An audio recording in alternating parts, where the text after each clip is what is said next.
नमस्कार, स्वागत है एक बार फिर आपका आपके अपने YouTube चैनल वैदिक ज्योतिष में। तो आज का हमारा जो टॉपिक है वो टॉपिक है पैसा, वेल्थ। ऐसा कौन सा ग्रह है जो वेल्थ को दिखाता है, जो बताएगा कि आपके पास पैसा होगा या नहीं होगा, वेल्थ जुड़ेगी या नहीं जुड़ेगी। उसके पहले आपसे एक बात कहना चाहता हूँ कि संडे को मैं एक वीडियो अपलोड कर रहा हूँ जिसमें मैंने आपको बताया, उसमें बताने का प्रयास किया है कि कौन सा ग्रह ऐसा है जो हमारी जीवन और मृत्यु को तय करता है। कौन सा ग्रह है जो बताएगा कि हम कब कहाँ और कैसे जन्म लेंगे, कितने बजे जन्म लेंगे, कब कहाँ पर कैसे हमारी डेथ होगी। ये एक ग्रह है जो डिसाइड करता है। वो वीडियो मैं संडे को अपलोड करूंगा, तो उम्मीद है आपको उस समय जुड़े रहिए साथ में। और आपको नॉलेज बढ़ेगा, उससे पता लगेगा कि किस ग्रह को आपको ठीक करना है लाइफ के अंदर। आज का हमारा जो टॉपिक है वो है पैसा। पैसे का ऐसा कौन सा ग्रह, कौन से ग्रह को हम ठीक करें कि पैसा हमारे पास जुड़ना शुरू हो, पैसा आना शुरू हो। वीडियो को आगे बढ़ाने से पहले हर बार की तरह एक छोटी सी रिक्वेस्ट, अगर आप इस चैनल पर पहली बार आए हैं, आप इसको सब्सक्राइब कर सकते हैं, आप इसको लाइक कर सकते हैं, आप इसका बेल का आइकन दबा सकते हैं। बेल का आइकन दबाएंगे तो साथ में एक छोटा सा आल का बटन आएगा, उसको भी जरूर दबा दीजिए। उसको दबाने से ऐसा होगा कि आपको मेरी अपलोड होने वाली हर वीडियो आपको समय पर मिल जाएगी। तो अपने टॉपिक के ऊपर बात करते हैं, हम सीधा अपने टॉपिक पे चलते हैं। तो पैसा, पैसा हर इंसान की आज की डेट में जरूरत है। एक टाइम था जब घर में सिर्फ एक आदमी काम करता था और पूरा का अपने पूरे घर का भार वो उठा लेता था, पालन पोषण बड़े आराम से करता था। एक वो टाइम था, आज एक टाइम है कि आज पति पत्नी दोनों को काम करना पड़ता है ताकि वो पैसा कमा सके, ताकि वो अपनी जिंदगी आराम से जी सके, खुशहाल जिंदगी जी सके। एक औरत को अपना घर भी संभालना पड़ता है, अपनी ड्यूटी बाहर की काम भी करने पड़ते हैं। तो आदमी तो चलो पहले से भी करता था काम, आज भी करता है, लेकिन औरत की ड्यूटी डबल हो गई है। क्योंकि उसको सुबह जाना है तो बच्चों का टिफिन तैयार करके जाना है, हस्बैंड को रोटी बना के जाना है, ये करना है, सारे घर को देखना करना है ना। वो बात अलग है कि चलो कोई लोग अब हस्बैंड काम नहीं करते तो बीवी काम कर रही है तो हस्बैंड घर संभालता है, लेकिन ऐसे ये बहुत कम है। तो वो लाल बुक के अंदर बोला गया कि आप किसी भी, आपको अगर कोई भी चीज है तो आप शुक्र को ठीक करें, शुक्र, वीनस को ठीक रखें। लेकिन वीनस क्या है? लोग बोलते हैं कि वीनस वेल्थ का कारक है, जुपिटर पैसे का कारक है ना। अब मेरे को नहीं पता कि उनका एक्सपीरियंस क्या है क्या नहीं है, उन्होंने कहाँ से पढ़ा क्या नहीं पढ़ा। मैं आपको अभी इसका लॉजिक दूंगा। मैं बिना लॉजिक के कभी बात नहीं करता। मेरी कोई भी वीडियो में मैं बोलता हूँ, मेरे पास उसका लॉजिक है। और लोगों के पास लॉजिक है, रेफरेंस है, मेरे को नहीं पता, लेकिन मैं लॉजिक पे बात करता हूँ। मैं बुक्स बहुत कम पढ़ता हूँ। तो लोग बोलते हैं कि शुक्र जो है वो पैसे का कारक है, वेल्थ का कारक है ना।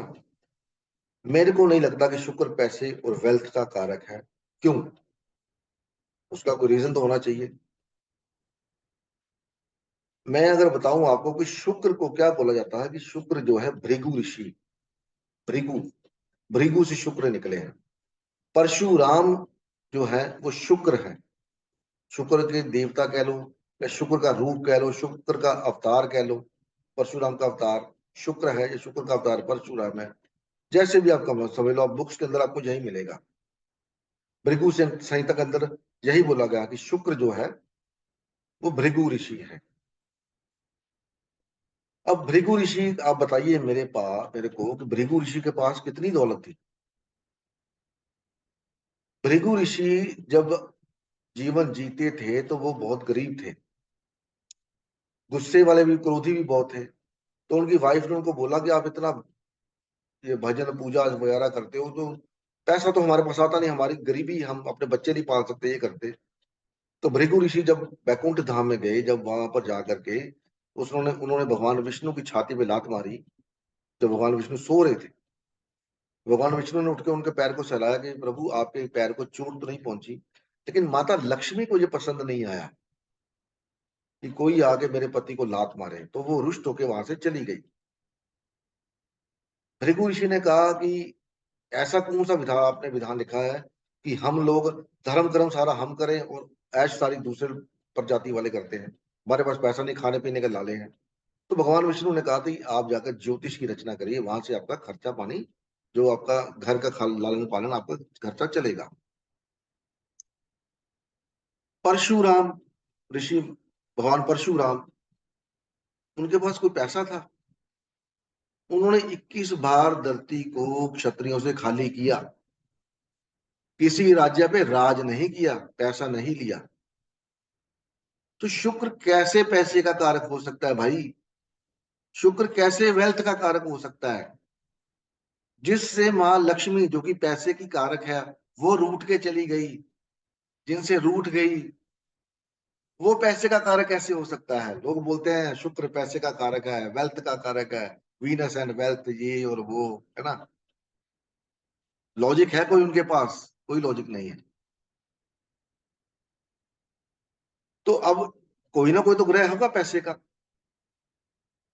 लक्ष्मी को बोला जाता है कि लक्ष्मी में हमेशा चलायमान रहती है, चलती रहती है, टिकती नहीं कहीं पर भी। तो आप देखिए, 9 ग्रहों के अंदर कौन सा ऐसा ग्रह है जो हमेशा चलायमान रहता है, टिकता नहीं है कहीं, कभी वक्री नहीं होता? बाकी सारे ग्रह वक्री होते हैं, शुक्र भी वक्री होता है। और सबसे तेज चलता है वो ग्रह है चंद्रमा, जो दूसरे घर में जाकर के उच्च का होता है, पैसे का घर, चलता रहता है हमेशा, सबसे फास्ट मूविंग ग्रह है। और लक्ष्मी भी सबसे फास्ट मूविंग है। आप किसी भी चीज को अपने घर पे रोक सकते हो, लक्ष्मी को नहीं रोक सकते। आदान प्रदान पैसे का चलता रहता है। आपने पैसा स्टोर करके छिपा के रख दिया, वो अलग बात है, ठीक है, छिपा के रखा हुआ है। कहते थे पुराने जमाने में लोग जमीन में धन गाड़ देते थे, थोड़ी देर बाद वो पैसा चलने लगता था अपने आप।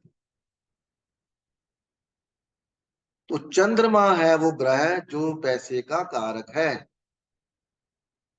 आपको लाइफ में पैसा, सुकून कब आता है? जब आपके पास पैसा होता है, लग्जरी होती है, सुख, कंफर्ट। फोर्थ हाउस मून का हाउस होता है। वो जब ठीक होता है, पैसा होगा, तो वो अपने घर अपने आप ठीक हो जाएगा, तब आपको सुकून मिलता है कि अब मेरे को भाग दौड़ करने की, चलो बाकी सब तो चलता रहता है। वो तो आप भगवान राम की लाइफ ले लो, कृष्ण की लाइफ ले लो, किसी भी देवी देवता की लाइफ देख लो, उनकी लाइफ में स्ट्रगल रहा है हमेशा। वो इसलिए नहीं रहा कि वो भगवान थे तो उनको स्ट्रगल पसंद थी, वो इसलिए रहा ताकि हमको देख करके दुनिया वाले ये ना कहे कि ये तो भगवान थे, ऐश करके चले गए, हम लोग गरीबी में संघर्ष करते हैं, ये करते हैं, वो करते हैं। इसीलिए उन्होंने अपनी लाइफ में संघर्ष सहन किया, संघर्ष किया, दुख झेले, सब कुछ किया उन्होंने, एक मनुष्य की तरह, भगवान होते हुए भी। और हम लोग छोटी सी बात पे घबरा जाते हैं। चंद्रमा, अगर आपका पैसा घर पे नहीं टिक रहा, बरकत नहीं है पैसे में, अपने घर के अंदर चंद्रमा को स्थापित करिए। पानी वेस्टेज मत करें, खाना खराब मत करें, बड़ों की इज्जत करना सीखें, दूसरों का मजाक मत उड़ाएं, इमोशंस की कदर करना सीखें। घर में दूध कभी आपके खत्म नहीं होना चाहिए, कभी भी नहीं, हमेशा आप पड़ा रहना चाहिए, 1.5 2 किलो 2.5 किलो जितना आप रख सकते हैं। आपकी पावर है, आपकी जितना आप समर्थ है रखने में। चावल आपके घर में पड़े रहना चाहिए। ये नहीं चावल पड़े हैं तो उसपे कीड़ा लग गया, चावल खाएं, उसको लेके आए तो मतलब 2 किलो लाते तो 5 10 किलो ला के रखें, खाने तो अपने हैं ही हैं। जब वो 2 4 5 किलो रह जाए, एक बोरी और ले आए। तो चंद्रमा को ठीक करें। आजकल की दुनिया में सबसे ज्यादा लोगों का चंद्रमा ही खराब होता है, तो सब वही लोग पैसे से अपना परेशान है, ठीक है। मुकेश अंबानी जी को देख लीजिए, दूसरे घर में सैटर्न मून है, सैटर्न मून, पैसा कितना है, और उनका लाइफ देख लो। उनके जैसे कितने लोग हैं। तो विजय माल्या देखा था आपने उसकी लाइफ कैसी थी, और मुकेश अंबानी की लाइफ देख लो आप, बिल्कुल सिंपल सादा बंदा है, कोई तड़क भड़क नहीं, कुछ नहीं है, ये नहीं है, वो नहीं है। और वो विजय माल्या था, उसको देखो क्या गले में पहना हुआ, ये सब कुछ, ये वो पता नहीं, क्या आपको पता ही, सब बताने की जरूरत नहीं है। Mukesh Ambani, moon Saturn second house में, पैसा है, इमोशंस है बंदे में, वो अकड़ नहीं है। जब भी आप उसकी पिक्चर देखोगे सिंपल साधारण नजर आएगा आपको। मून ठीक किया हुआ उसने। तो चंद्रमा को ठीक करिए अगर पैसा चाहिए तो। वीनस नहीं पैसे का कारक है, वीनस किसी और चीज का कारक है, वो बताऊंगा वीनस को कैसे ठीक करना है किसी और वीडियो के अंदर। और ये चीजें आपको कोई बताएगा नहीं भाई साहब। मैं ये मान तो नहीं करता कोई, मैं तो, मेरे को तो आता ही कुछ नहीं, मेरे को तो वो, मैंने आपको क्या बोला है कि मेरे को किसी नजूमी जी ने दिया था, मैं उसका उसका वो करता हूँ। तो ऊपर वाला मेरे दिमाग में कोई ना कोई सूत्र एक डाल देता कि इसको डिकोड करके बाकी का अपने आप डिकोड कर ले। तो फिर मैं लग जाता हूँ उसको ढूंढने में, दिमाग में घूमता रहता है, फिर निकाल के ले आता हूँ। हाँ भाई ये सही है। ठीक है। तो मिलते हैं अगली वीडियो में, तब तक के लिए नमस्कार है। भगवान आप सबका भला करे। ओम नमः शिवाय। जय माता दी।